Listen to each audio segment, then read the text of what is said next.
although I was in a position to legally marry couples, I wasn't allowed to be married myself, even though I was the judge conducting the ceremony for these people. And I'm glad to say that feeling is gone now. Do you, Julia Ballard, take Deanna Arudi to be your lawful wedded spouse, to love and cherish, honor and respect, for richer or poorer, in sickness and in health, for all the days of your life, till death do you part? I love you to the depths of the ocean. I love you to the breadth of the earth and beyond the horizon. I am grateful to the Ontario Court of Appeal, who on June 10, 2003, redefined marriage as the voluntary union for life of two persons to the exclusion of others. I hope that our country will follow Canada's lead. I, Elaine, choose you, Edith and Christian, to be my family. Without you, my soul would be empty, my heart would be broken, and my being incomplete. The ring symbolizes the unbroken circle of endless love, togetherness, and friendship. With this ring, I be wed.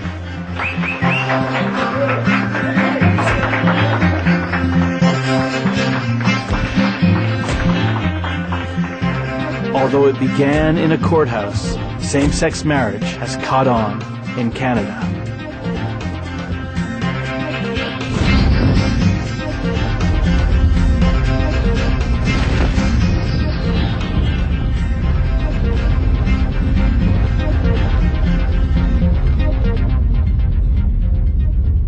Increasingly, it seems the American right is upset with Canada. A Fox News commentator calls for a boycott of Canada after the country refuses to extradite AWOL American soldiers. Then Americans are going to take action. Are you willing to accept that boycott, which will hurt your economy drastically?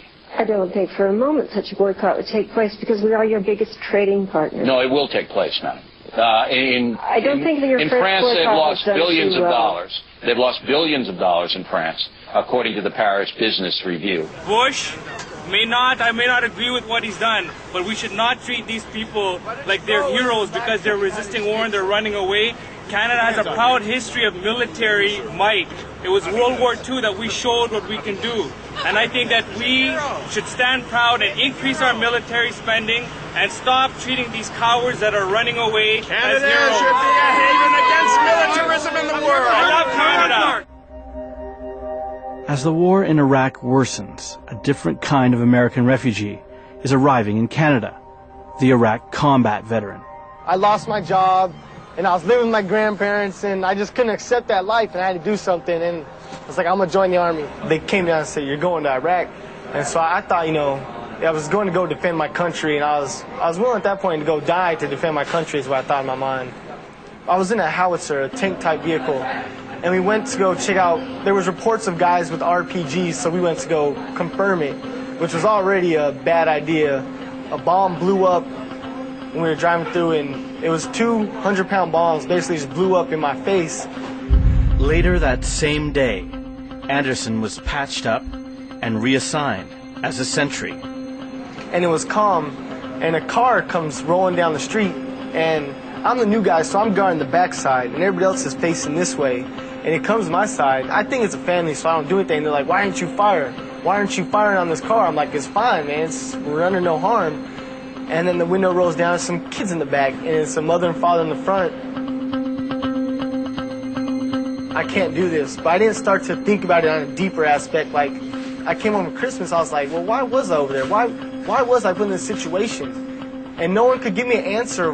They ruled out weapons of mass destruction. I finally was like, there's no way. I can't do this no more. And it was funny because we drove across Niagara Falls. That was like the first thing I saw coming to Canada. We drove all night through a snowstorm. And I just rolled my window down and just took a breath of air and was just like, I just laid back in my seat and was just, I'm free for now. A jail sentence or at max death penalty. So we're applying for refugee status in Canada. I went to combat and I was ready to die. I got a Purple Heart. I fought in combat. And all them people that are skeptical, they're just sitting on their couch in the United States watching TV with their fat money, and their kids aren't going to Iraq. Their kids are in college. I didn't want to just be hiding at my mom's house. I wanted to have a chance where I came for freedom, what my fellow deserter, the president, so often he talks about, is I want my freedom. War resistance, welcome here! War resistance, welcome here! War resistance, welcome here! War resistance, welcome here!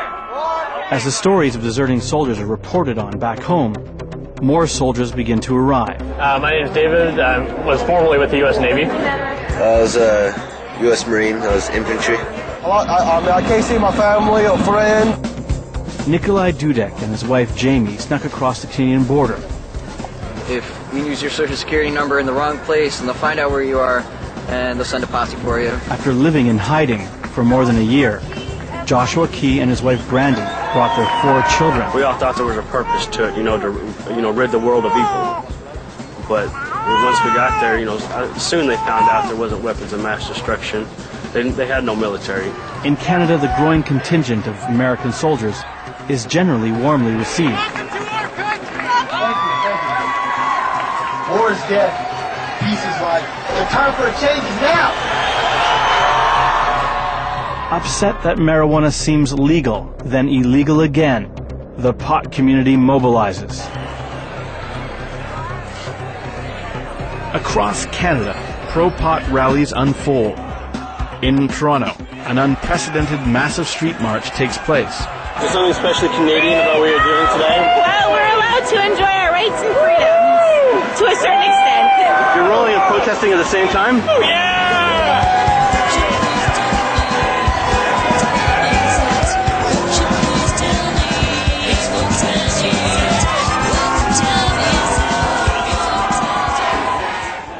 Could it be on that spring afternoon that the police and the stoners truly had no problem getting along? We follow and enforce the law as it is, but we apply discretion when appropriate. What are they going to do, arrest 5,000 people?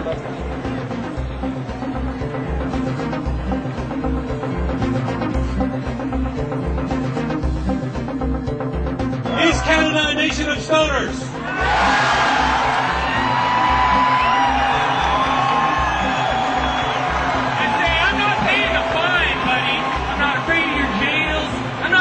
Nothing, man. I just want to live free for 5 minutes. I want you to push it with me. I want, if your place where you live doesn't have a hemp store, open up a hemp store. If your place where you live does not have a cannabis compassion club, open up one of those. If your place where you live doesn't have a bring your own bud cafe, open up one of those. If you get busted, who cares? It's better to get busted out in the open in the light of day with all your friends around and everyone looking than one by one in the middle of the night. We're here. We're high. Get used to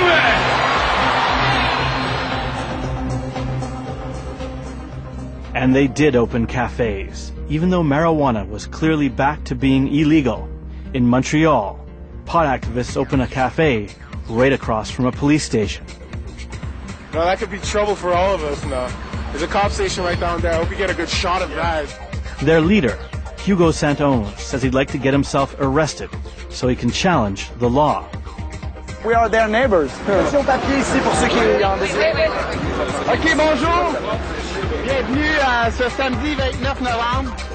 Je coupe le ruban. Welcome to the Pot Buzz Cafe, the Cafe Buzz, Canna Buzz Cafe, the Rasta Clot Cafe, the Buzz Clot Rasta Master. Only hours after the cafe opens, the police arrive for a bust.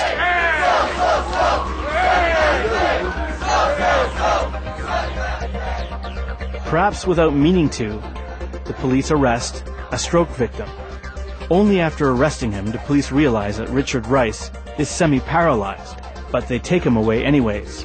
We're going to go back every day that he's open, and if there's people present, then we're going to accuse them for simple possession of narcotics. Across the street, the cafe stays open. A few hours later, Richard Rice is released after being charged with possession of marijuana. In French, he screams, "We will win," and is escorted away. We're here actually at our grand opening to prove that cannabis laws in Canada are liberal enough whereby we can smoke pot out in the open. In Hamilton, a week after opening, the Pot Cafe has its first arrest. When police arrive, a 70-year-old woman keeps smoking marijuana. Police from 2 law enforcement agencies surround her and proceed with her arrest.